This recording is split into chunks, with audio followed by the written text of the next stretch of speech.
सूरत अश-शम्स कुरान पाक की 91 सूरत है जो मक्की सूरतों में शामिल है। इसमें अल्लाह ताला ने कुदरत की निशानियों और इंसान की नेकी और बदी की फितरी समझ को बयान किया है। यह सूरत हमें हक़ व बातिल के दरमियान फ़र्क बताती है और इस बात पे जोर देती है कि कामयाबी उन्हीं लोगों को मिलती है जो अपने नफ्स, दिल और ख्वाहिशात को पाक करते हैं और नेक अमल करते हैं।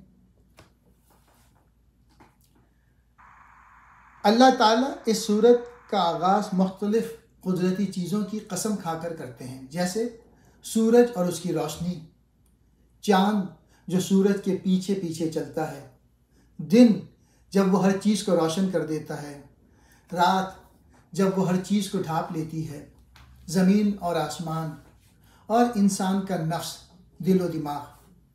अल्लाह ताला फरमाते हैं कि उन्होंने इंसान को नेकी और बदी दोनों की पहचान दी है। हर इंसान को ये शऊर दिया गया है कि वो अच्छे और बुरे में फ़र्क कर सके। अल्लाह फरमाते हैं कि वो शख्स कामयाब है जो अपने नफ्स को पाक करता है, नेकियां करता है और बुरे कामों से बचता है, और वो शख्स नाकाम है जो अपने नफ्स को गुनाहों में डुबो देता है, बदी का रास्ता अपनाता है। इसके बाद कौम समूद का जिक्र आता है। ये वो कौम थी जिसने अल्लाह के नबी हज़रत सालेह अलैहिस्सलाम की बात ना मानी।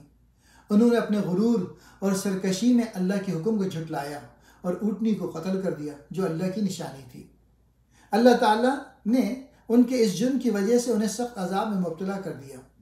ये वाक़या हमें बताता है कि जो लोग अल्लाह के अहकाम को नज़रअंदाज करते हैं और सरकशी करते हैं वो तबाह व बर्बाद हो जाते हैं।